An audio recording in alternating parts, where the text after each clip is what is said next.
Été 2003. La sécheresse met à mal les cours d'eau d'une partie de l'Europe, nous rappelant notre dépendance à l'égard de cette précieuse ressource.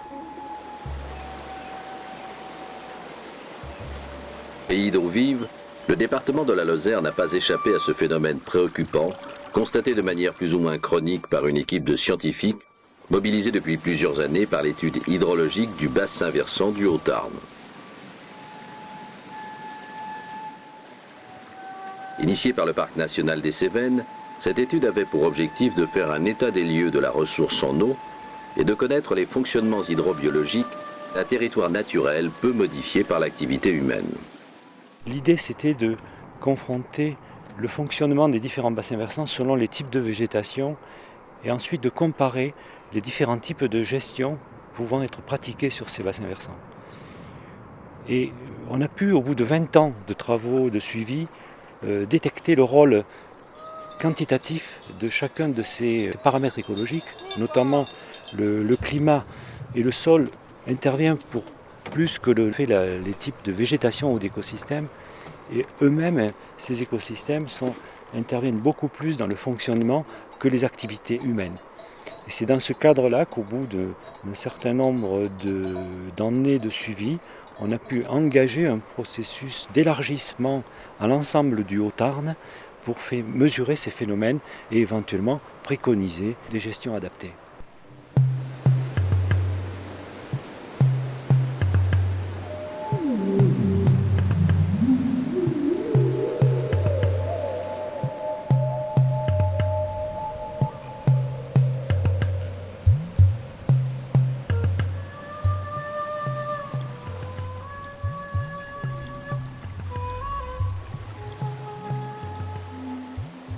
Les résultats scientifiques obtenus doivent ensuite permettre la mise en œuvre d'une gestion rationnelle des ressources en eau et du sol, en liaison avec l'ensemble des acteurs locaux, regroupant les collectivités et les différents gestionnaires. Agence de l'eau Adour-Garonne, d'Irène Languedoc-Roussillon, Parc national des Cévennes, Fédération de pêche de la Lozère.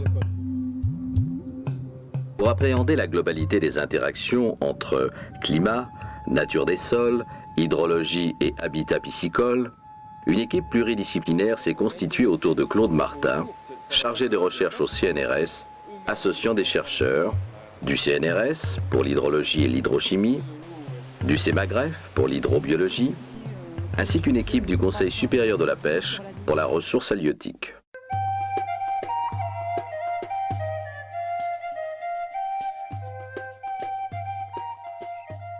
Le territoire de l'étude concerne la tête amont du bassin versant du Haut-Tarn, drainé par un abondant chevelu de ruisseaux, descendant le flanc sud du mont Lozère, au cœur de la zone centrale de protection du Parc national des Cévennes.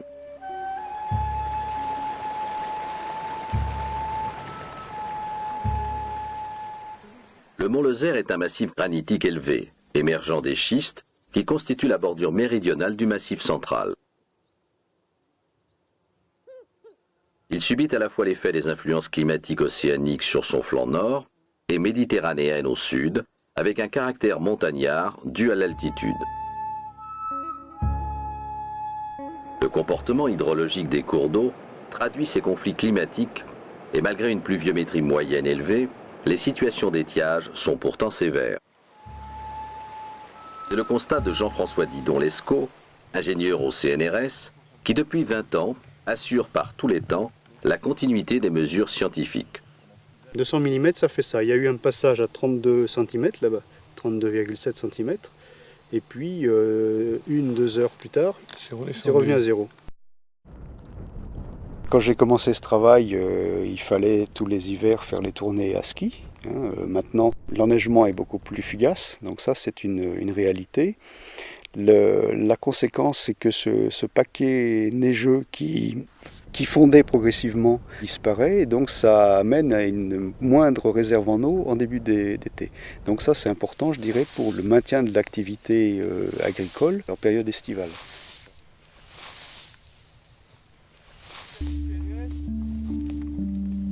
Les mesures sont fournies d'une part par une station climatologique, 5, hauteur de pluie, ensoleillement température. Ici, on a deux thermomètres, un mini et un maxi. On a un thermomètre enregistreur, une sonde de température.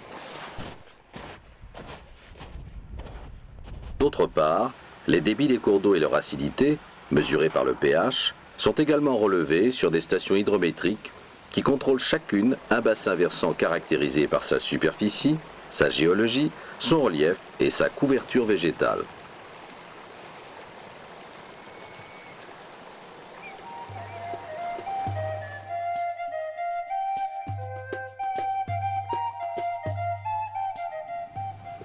Un bassin versant représente un système aux fonctionnements internes complexes, mais dont on peut assez facilement mesurer les entrées et sorties d'eau et d'éléments minéraux pour dresser le bilan des échanges.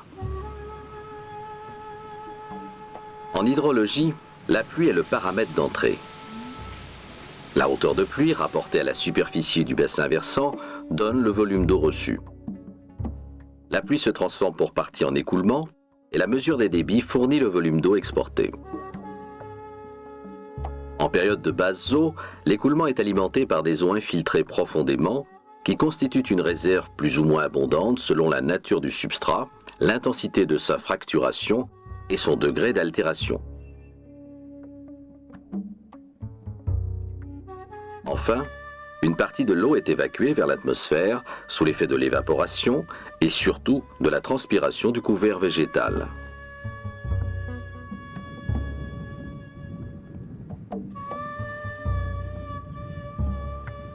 Trois bassins expérimentaux ont fait l'objet d'études particulièrement poussées. Chacun porte une végétation différente. Pelouse, hêtraie ou paissière, c'est-à-dire une forêt d'épicéas.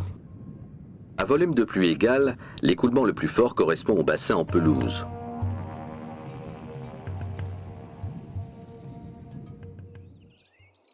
Dans les bassins couverts de hêtres et d'épicéas, la forêt augmente l'évapotranspiration du fait de l'évaporation de la pluie interceptée par le feuillage et du fait de la transpiration des arbres. Cela a été confirmé sur le bassin de la Latte, où une coupe forestière a entraîné une augmentation des écoulements de l'ordre de 10%. En prélevant une part de la pluie, la forêt contribue donc à réduire les volumes d'eau écoulés. Une autre constatation s'impose sur l'ensemble des bassins versants du mont Lozère. Les quantités d'eau stockées dans le sol sont très faibles à cause de la nature imperméable des roches, granit ou schiste, et de la minceur de la couche d'altération. L'infiltration ne peut donc pas alimenter des nappes d'eau importantes qui pourraient réguler les étiages.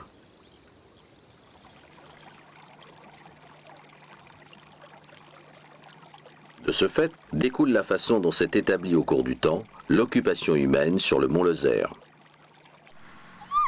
Face à une ressource en eau dispersée et peu abondante, l'habitat s'est organisé en petits hameaux, le surplus d'eau étant acheminé par des petits canaux d'irrigation des prairies, appelés béals.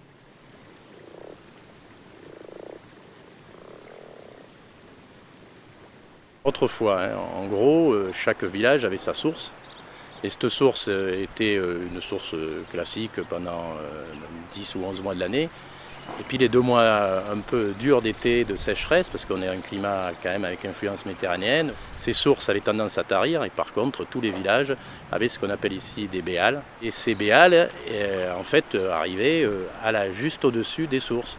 Et l'été, c'était les fuites du béal qui ressurgissaient au niveau de la source. Donc si le béal n'était plus entretenu, ce qui est arrivé dans certains villages de notre commune où il n'y a plus d'agriculteurs permanents, et en particulier en haut du Mont Lozère, plus de béal, plus d'eau dans la source de mois d'été.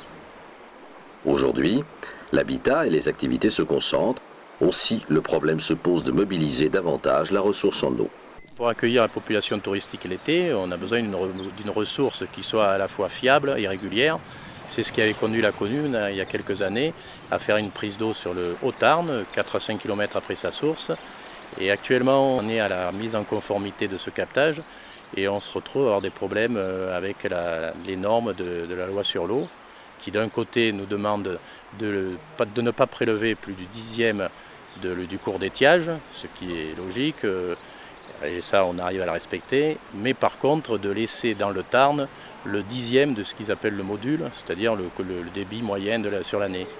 Le cours moyen se situe à 1340 litres, je crois, ce qui fait le 10e, 130 litres dans le cours de la rivière, et elle ne les a même pas l'été. Donc, a priori, on n'aurait pas le droit de prélever de l'eau dans le Tarn l'été, et à ce moment-là, les anciennes sources que je vous ai écrites tout à l'heure n'étant guère utilisables massivement et avec une sécurité d'emploi pour la population d'été, on se retrouve avec ce problème à gérer. Ce trait hydrogéologique majeur explique le comportement paradoxal du mont Lozère. En absence de réserve d'eau souterraine régulatrice, le débit des cours d'eau suit étroitement les fluctuations du régime des pluies avec des temps de réponse très courts, ainsi que le soulignent les courbes enregistrées.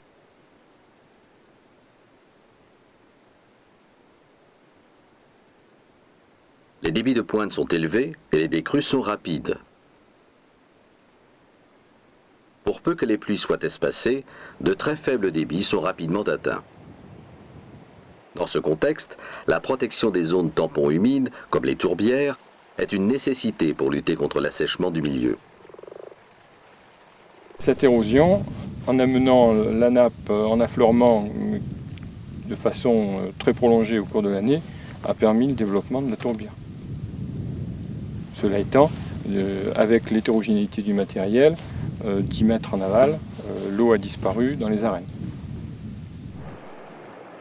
Un autre aspect qui ressort de l'observation des enregistrements, c'est la vulnérabilité aux crues. Dans la partie amont du Haut-Tarn, les débits instantanés de pointe de crue peuvent atteindre 2 à 6 mètres cubes par seconde et par kilomètre carré de bassin versant.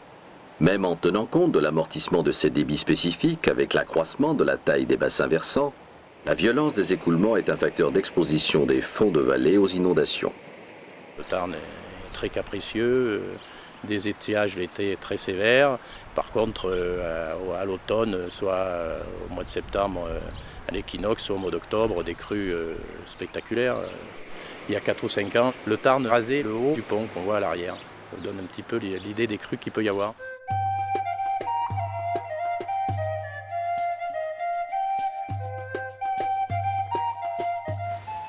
Sur le plan de l'hydrochimie, les analyses de centaines d'échantillons d'eau prélevés sur le mont Lozère au cours d'une période longue de plus de 20 ans permettent de préciser les caractères des bassins versants et de suivre les évolutions dans le temps, notamment sous l'effet de modification du couvert végétal.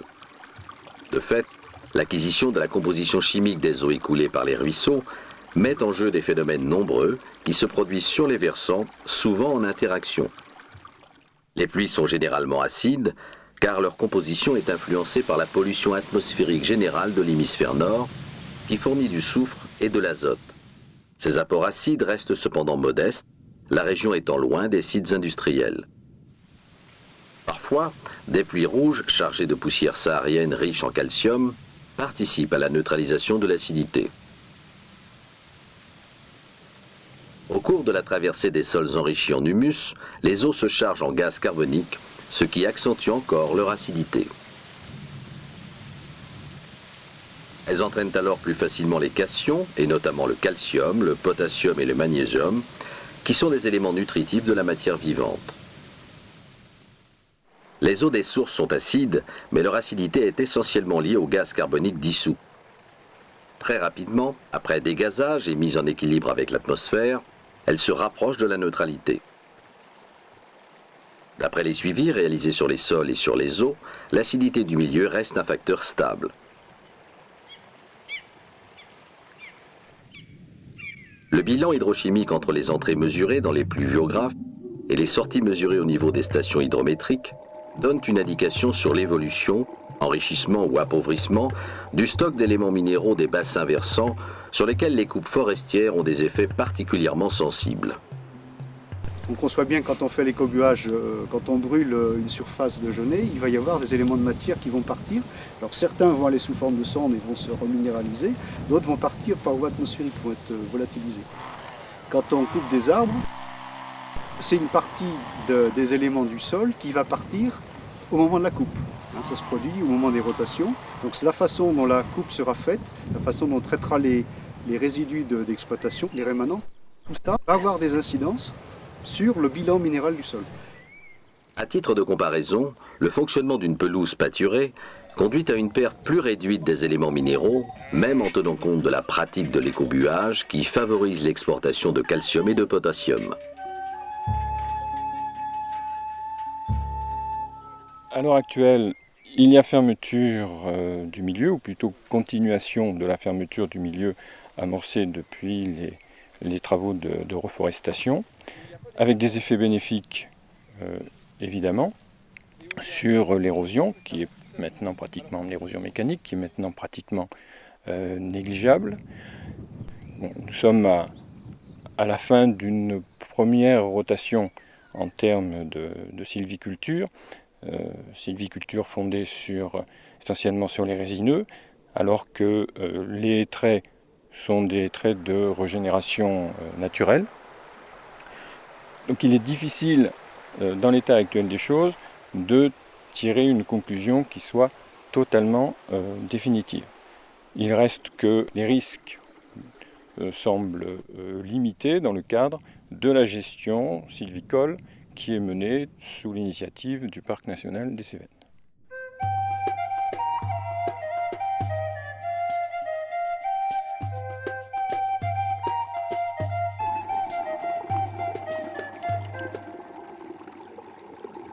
Peu chargées de particules en suspension et faiblement minéralisées, les eaux du Mont Lozère sont particulièrement limpides. Elles abritent une faune variée, adaptée aux contraintes du milieu, en particulier de nombreuses espèces d'invertébrés, dont une grande majorité d'insectes aquatiques. Bernard Dumont, chercheur au CEMAGREF, a étudié les conditions de vie de ces populations, dont les cycles de vie sont très dépendants de la température de l'eau, des supports sur lesquels ils vivent et les sources de nourriture qu'ils exploitent. Le mois de juillet a été assez frais,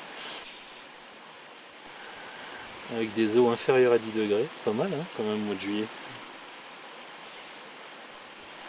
Et puis on voit la descente automnale, hein, l'eau qui commence à se refroidir progressivement, au fur et à mesure que la température de l'air diminue. Selon ses observations et celles de son équipe, la majorité des populations présentes sur les bassins du Haut-Tarn sont acidophiles et sensibles à la pollution. Elles sont représentatives des milieux de très bonne qualité biologique, et si leur variété est grande, leurs densités sont par contre faibles. Contrairement aux représentations habituelles, certaines espèces estivales se rencontrent davantage en altitude sur les plateaux, car les températures aquatiques sont moins fraîches que dans les zones aval ombragées par la végétation des berges, appelée ripisylve. Une partie de ces invertébrés constitue la nourriture d'espèces prédatrices, dont les truites, qui trouvent habituellement là des eaux fraîches et bien oxygénées.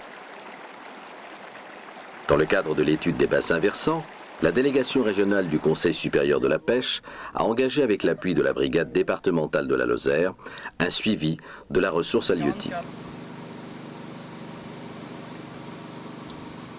L'objectif de cette étude, c'était d'avoir en fait des données sur les peuplements piscicoles des petits cours d'eau du Mont Lozère, sachant qu'on a poursuivi l'étude sur 4 ans de façon à connaître les fluctuations interannuelles, donc des peuplements piscicoles et donc essentiellement des populations de truites, puisque l'unique espèce de poisson présente sur ces petits cours d'eau est la truite. Les têtes de bassin, en fait, ce sont des milieux qui sont très importants pour les populations de truites, puisque ce sont des milieux où s'effectue le recrutement, donc où il y a des zones de frayère pour la reproduction. 243. Plus on va vers l'aval, en plus on a des populations, enfin des quantités d'adultes importantes, parce que les caractéristiques du milieu s'y prêtent plus, notamment au niveau des caches. Alors quand on fait une pêche électrique, on réalise également une description minimale de la zone que l'on échantillonne, de façon en fait, à décrire les faciès d'écoulement et les caches potentielles pour le poisson, de façon à pouvoir relier les observations que l'on fait sur les populations de poissons et les habitats disponibles dans le cours d'eau. Donc sur la tête de bassin de la Lignon, par exemple, on avait une lame d'eau qui était très faible, peu de zones profondes, donc potentiellement un habitat peu favorable aux gros individus. Si on remonte en amont sur la plaine du Tarn, là-haut, effectivement, on a en biomasse, on a des belles biomasses de poissons qui peuvent atteindre des fois 150-180 kg/hectare. Mais c'est que de la petite truite, hein, forcément, puisqu'on est dans un milieu granitique. Donc un milieu où pendant l'hiver les eaux sont très froides, les poissons ne peuvent pas se nourrir, et un milieu qui n'est pas très riche et donc qui ne permet pas un développement des poissons phénoménal. En Lozère, les pêcheurs qui viennent, ils nous le disent bien souvent, hein, ils ne viennent pas pour faire des paniers, bien souvent d'ailleurs tous ceux qui viennent maintenant depuis quelques années, bien souvent remettent le poisson à l'eau, donc il y a une certaine culture derrière. Et ils nous le disent bien souvent que s'ils viennent dans le département, c'est pas pour faire des pleins paniers de poissons, mais ce qu'ils cherchent, c'est la qualité de la fario, de la belle fario avec des belles nageoires typées suivant le cours d'eau, le secteur de cours d'eau.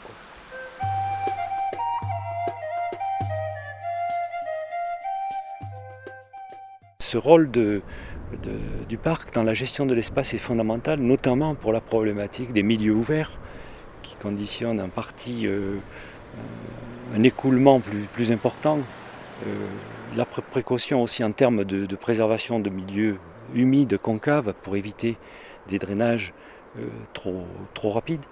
Donc c'est la composition de tout cet espace-là qui revient dans le rôle du parc. Nous, les observations qu'on a réalisées ont montré que les populations étaient en abondance cohérente avec les potentialités du milieu. Donc ce sont des milieux qui sont fragiles, que les fluctuations naturelles des populations sont relativement importantes parce que ce sont des milieux sur lesquels il y a des contraintes fortes, notamment au niveau température ou hydrologie. Et donc il faut éviter qu'il y ait des perturbations humaines importantes qui pourraient déstabiliser le fonctionnement des populations. On pensait avoir un milieu qui était peut-être plus pauvre que ce qu'on trouve, qui permet quand même d'avoir des populations de truites sauvages autochtones, qui permet de confirmer que la gestion qui a été faite depuis bien longtemps maintenant est la bonne gestion, c'est-à-dire de laisser faire la nature, quoi, tout simplement. Les conclusions qui ont été trouvées sur ces mini-bassins, on va voir maintenant comment est-ce qu'on peut les extrapoler sur le bassin du Tarn et comment est-ce qu'on peut les intégrer dans de la gestion avec les techniciens et les gestionnaires. Et l'autre intérêt de l'interaction entre le SAGE et ces expérimentations, c'est qu'aujourd'hui, je pense qu'il n'y a plus les scientifiques d'un côté, les gestionnaires et techniciens de l'autre. Chacun a quelque chose à s'apporter. Des données pour la gestion. C'est très important qu'en fait les résultats qui ont été mis en avant soient pris en compte dans un schéma d'aménagement de gestion des eaux, dans de la gestion intégrée, pour justement être utile et pouvoir vraiment servir à la gestion de l'eau et des milieux. L'étude confirme la qualité globale du milieu aquatique et l'absence d'une forte pression des activités humaines sur le Haut-Tarn. Cependant, pour atténuer certaines faiblesses ou contraintes du milieu, et la sensibilité des écosystèmes du Mont-Lozère, il est préconisé les recommandations de gestion suivantes. L'ouverture du milieu, en particulier pour le maintien des pelouses et des prairies et en favorisant l'élevage extensif, la transhumance. La réduction des écoulements par une limitation de toutes les formes de drainage artificiel. La préservation de la ripisylve pour éviter un échauffement estival excessif. La promotion des pratiques sylvopastorales, économes en eau et éléments minéraux. La limitation de l'étendue des prélèvements d'eau et des rejets de toute nature. Les résultats de l'étude intégrée des bassins versants fournissent maintenant des indicateurs de référence de l'état des milieux du haut bassin du Tarn. Ils sont un appui pour guider les choix des différents gestionnaires de ce vaste territoire, amarré au plus près du ciel et des forces naturelles.